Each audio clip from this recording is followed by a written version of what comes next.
Hello, and welcome back to the original Larry D's Food for Thought. Today, of course, we will be reading, as usual, out of the old King James Bible. We will be reading from the Old Testament and from the New Testament, to the law and to the testimony. Here a little and there a little.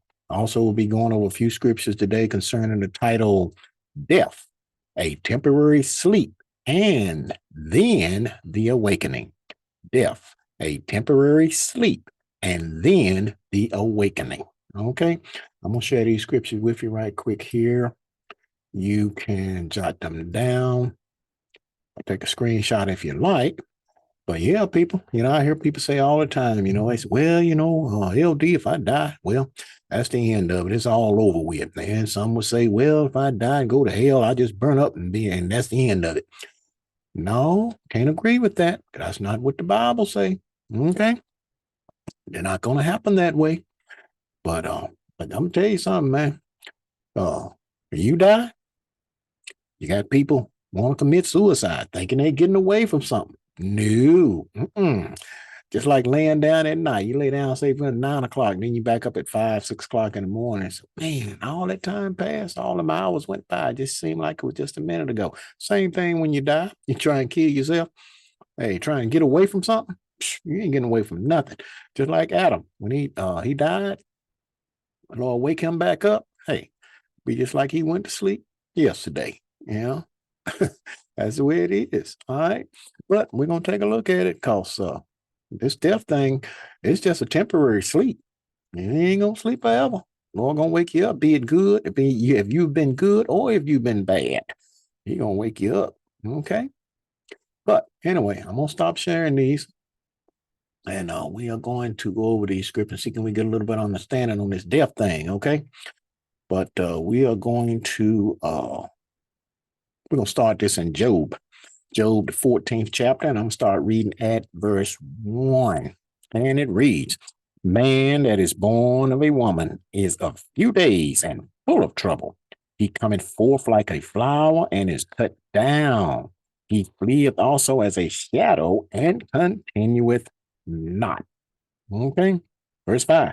Seeing his days are determined, the number of his months are with thee. Thou hast appointed his bounds that he cannot pass. The Lord has already set your date that you are going to die. Okay. So, and you cannot go beyond that. All right. And that is plain and simple. Verse 10. But man dieth and wasteth away. Yeah, man giveth up the ghost, and where is he? Yeah, that's the question. Where is he when he give up the ghost, when he die? He's in that ground. Okay. Now, if you talking about going to heaven, how you gonna waste away in heaven? Hmm? You're gonna waste away in that ground. You stay there long enough, you are going right back to dust. You're gonna turn back to dust, plain and simple. Okay.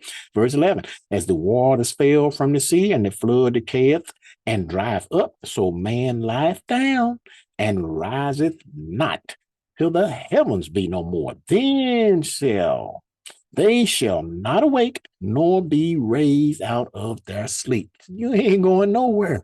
Be in that grave. Okay. Let's see what Job said right here. Verse 13. Oh, that thou wouldest hide me in the grave. What? Job wanted the Lord to hide him in the grave. Why? That thou wouldst keep me secret until thy wrath be past, that thou wouldst appoint me a set time and remember me. You see that? So Job said, hide me in the grave. He gonna wait right there. Let's see. If a man die, shall he live again? All the days of my appointed time will I wait till my change comes. You see that? He gonna wait right there in that grave until his change comes. But Job knew. He said, hide me in that grave, because he knew about that wrath the Lord gonna bring upon this earth. He says it's gonna be a terrible time, people. We're gonna read about it, a little bit of it. Verse 15, thou shalt call, the Lord gonna call it, and I will answer thee. Thou will have the desire to the work of thine hand. The Lord gonna call him, and he know that, and he gonna answer him. Come up out that grave, and the Lord put that change on him. He said he gonna wait now until his change come. All right, but let's move on. Let's go over here to the new book right quick. Let's go to First Corinthians right quick. On First Corinthians, let's see, First Corinthians 15. see here. I want to show you something here. All right, First Corinthians 15, and we are going to start reading at verse 35. And it reads, but some man will say, how are the dead raised up? Hmm. And with what body do they come? Verse 36. Thou fool, that which thou sowest is not quickened except it die. Quickening means made alive. Okay. So how are you gonna be made alive if you don't die? Okay. But anyway, let's read on. Uh, verse 44. It is sown a natural body, and now we have that natural body now. You die, you put in that grave, natural body. It is raised a spiritual body. See that? That's why Job said, wait on this change. Wait till that change comes. When the Lord called him out that grave, put that change on, he come up, he know he going down a natural body, and then he's going to come up a spiritual body. Okay? There's a natural body, and there's a spiritual body. And so it is written, the first man, Adam, was made a living soul. The last Adam was made a quickening spirit. So the Lord breathed formed man from the dust of the ground, breathed into his nostrils the breath of life, and man became a living soul. Adam became a living soul.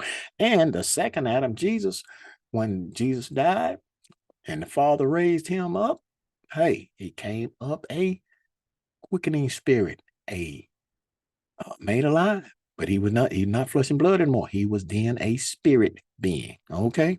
But let's read on. Verse let's see, verse 51. Excuse me. Behold, I show you a mystery. We shall not all sleep. See that? I told you all of us ain't gonna be asleep, ain't gonna die before the Lord come. Okay. But we shall all be changed, but we all be changed. Those that make the first resurrection. Okay. All right. So now the ones that make the second resurrection, they're gonna be changed too, but it'll be 1,000 years later. All right. Verse 52, in a moment, in the twinkling of an eye, you're going to do that so fast and be as quick as a twinkling of an eye. At the last trump, for the trump shall sound, and the dead shall be raised incorruptible, and we shall be changed. That's that change that Job was talking about. Okay. Changed to a spiritual being. Okay. But let's move on. Let's go over here to let's go to St. John right quick. Let me show you this here. On the St. John, St. John, the 5th chapter. And we're going to start reading at verse 24. And it reads, verily, verily, I say unto you, he that heareth my word and believeth on him that sent me has everlasting life, and shall not come into condemnation, but is passed from death unto life. See that? You die, you won't live again. Okay. All right, verse 25. Verily, verily, I say unto you, the hour is coming, and now is, when the dead shall hear the voice of the Son of God, and they that hear shall live. So that's what Job was telling you. He said he gonna when the Lord called him, he gonna hear his voice. Even Jesus, the Son of God. Okay. And verse 28. Marvel not at this, for the hour is coming in the which all that are in the grave shall hear his voice. Okay. Job said he gonna hear his voice when he called him. And shall come forth they that have done good unto the resurrection of life, and they that have done evil unto the resurrection of damnation. So those that hear his voice and kept God's laws and statutes and did what he said and died in Christ, hey, he's gonna put that change on them, make that first resurrection. But the other ones that be raised to everlasting damnation, they'll wait to that second resurrection, which is 1,000 years later. Stand before that white throne of judgment, be judged, and hope, and they had better hope that those good deeds outweigh the bad. Otherwise, they're gonna have a serious problem, because I can't sugarcoat it. Hey, they're going to the lake of fire if them evil ways outweigh the good, going to the lake of fire, plain and simple. Okay. But let's move on. Let's go over here to let's go to Proverbs right quick. Show you this here. On the Proverbs, people, man, they be running around talking about, oh, shoot, they thinking they getting away with something. They doing this, they doing that. Oh, shoot. And people have said, even written, who seeth us? Well, let's show you. I'm going to show you right here. Going to Proverbs 15, and I'm going to read one verse, verse 3, and it reads, "The eyes of the Lord are in every place, beholding the evil and the good." The Lord see it all. He know if you're doing evil and he know if you're doing good. And let's verify that right quick here. Let's go over here. Let's go back to Job right quick. Let's go to Job. What is it? Let's go to Job 34. Job 34. I'm start reading at verse 21. And it reads, "For his eyes," is the Lord now, "for his eyes are upon the ways of man, and he seeth all his goings." See that? Verse 22. "There is no darkness, nor shadow of death, where the workers of iniquity may hide themselves." You see that? You ain't hiding from the Lord. He see what you're doing, be it good or bad. Okay? You keep that in mind before you think about doing something stupid, because you being watched. Okay? And don't think for a second, man, just don't go back and report. I'm telling you, people. Now let's go on. Let's move on. Let's go over here to let's go to Daniel right quick. I'm gonna show you this here. Let's go to Daniel. The Lord gonna bring a time upon this earth, man. And Job knew about it. But he told us, he told us to hide me in the grave. We're gonna read about this a little bit. All right, going to Daniel the 12th chapter, start reading at verse 1. And it reads, "And at that time shall Michael stand up, the great prince, which standeth for the children of thy people, and there shall be a time of trouble such as never was since there was a nation, even to that same time." That's going to be a terrible time, people. "And at that time thy people shall be delivered, everyone that shall be found written in the book." What book? The book of life. Okay. Verse 2. "And many of them that sleep in the dust of the earth shall awake." So where you gonna be at? Not in heaven. You're gonna be in that ground if you die before the Lord come. Okay. Some to everlasting life, and some to shame and everlasting contempt. Just like we read over there in St. John the 5th chapter. You see that? Verse 3, "And they that be wise." Now, if you be wise, you start doing what the Lord say. Read this book and do what it say. Look at this. "And they that be wise shall shine as the brightness of the firmament, and they that turn many to righteousness as the stars forever and ever." Okay. So it behoove you to be wise, start doing this stuff, doing whatever this Lord had written in this book for you to do. Okay. All right. But let's read on. Verse 8. "And I heard," Daniel said, he heard. Let's say, "And I heard, but I understood not. Then said I, Oh my Lord, what shall be the end of these things? And he said, Go thy way, Daniel, for the words are closed up and sealed to the time of the end." Verse 13. "But go thy way, but go thou thy way till the end be, for thou shalt rest and stand in thy lot at the end of the days." Okay. So, Daniel, so go ahead and take your rest. You're gonna be in that grave, but at the end of the days, you'll raise them up. Okay. But let's move on. Let's go over here back to the new book right quick. Let's go to First Thessalonians. Take a quick look at this here. On First Thessalonians, the 4th chapter, and we're going to start reading at verse 13. And it reads, "But I would not have you to be ignorant, brethren, concerning them which are asleep," those that have died, okay, "that ye sorrow not, even as others which have no hope. For if we believe that Jesus died and rose again, and we do, even so them also which sleep in Jesus will God bring with him." Those that died in the Lord, keeping his laws and statutes, and did what he said, sleeping in Jesus, okay? Uh, let's see. Verse 15. "For this we say unto you by the word of the Lord, that we which are alive and remain unto the coming of the Lord," you see that? Still can be some people alive when the Lord comes, "shall not prevent them which are asleep. For the Lord himself shall descend from heaven with a shout, with the voice of the archangel, and with the trump of God, and the dead in Christ shall rise first." Okay.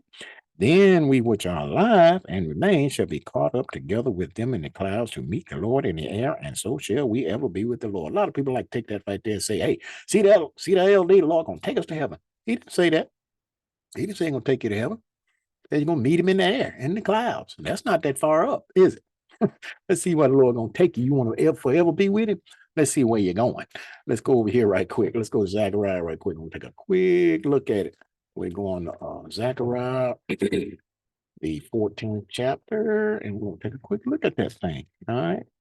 Oh, let's see. Zechariah 14, start reading at verse 1, and it reads, Behold, the day of the Lord cometh, and thy spoil shall be divided in the midst of thee, for I will gather all nations against Jerusalem to battle. Mm. And the city shall be taken, and the houses rifled, and the women ravished, and half of the city shall go forth into captivity, and the residue of the people shall not be cut off from the city. Then shall the Lord go forth and fight against those nations as when he fought in that day of battle. And his feet shall stand in that day upon the Mount of Olives, whoa, which is before Jerusalem on the east. So when the Lord come, make his descent, and you meet him in the air, he coming back down on the Mount of Olives along with you. You want to be with him? That's where you gonna come to, okay? And the Mount of Olives shall cleave in the midst thereof towards the east and towards the west, and there shall be a very great valley. And half of the mountain shall remove towards the north, and half of it towards the south.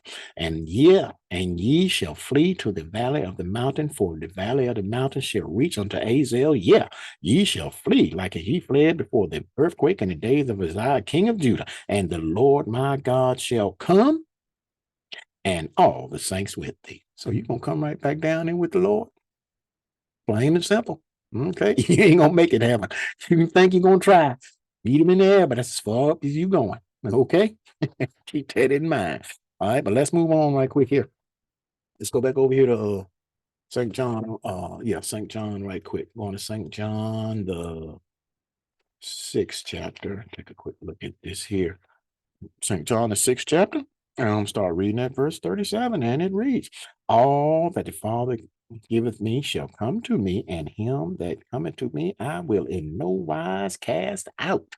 And this is all written in red right here. This is Jesus talking here. Okay, verse 38. For I came down from heaven to not to do mine own will, but the will of him that sent me. And this is the will, and this is the Father's will, which has sent me, that of all which he has given me, I should lose nothing, but should raise it up again at the last day. So when the Lord gonna raise you up? The last day. Let's verify that. And this is the will of him that sent me, that everyone which seeth the Son and believeth on him may have everlasting life, and I will raise him up at the last day. Said it again, didn't he? Verse 44, no man can come to me except the Father which has sent me draw him, and I will raise him up at the last day. Said it 3 times. I think the Lord trying to tell us something here, people. You ain't going nowhere. You're going to be in that grave till the last day. Plain and simple. Verse 54, whosoever eateth my flesh and drinketh my blood has eternal life, and I will raise him up at the last day. 4 times he said it. I think we better believe that. Okay? So you ain't going to heaven. You're going to be right there in that grave. But Lord, when you die, hey, you're going to live again. Lord going to raise you up. Okay? But let's go back to Zechariah right quick. I want to show you this one last thing here. Right quick. Let's see, we're going to Zechariah, the 2nd chapter, Zechariah 2, start reading at verse 10, and it reads, Sing and rejoice, O daughter of Zion, for lo, I come, and I will dwell in the midst of thee, said the Lord. The Lord going to come and dwell in the midst of us, okay? 11. And many nations shall be joined to the Lord in that day, and shall be my people, and I will dwell in the midst of thee, said it again, and thou shalt know that the Lord of hosts has sent me unto thee. Lord is coming to us, okay? Verse 12, and the Lord shall inherit Judah, his portion in the Holy Land, and shall choose Jerusalem again. Ain't that something? Verse 13, be silent, O all flesh, before the Lord, for he is raised up out of his holy habitation. Lord has come up out of heaven, and he have come down here to dwell in the midst of men, of us. Okay? But if you die, that is a death, but it is a temporary sleep, and you will be awoken. Lord will wake you up again. Okay. So think on these scriptures and words throughout the course of the day. And until next time, peace.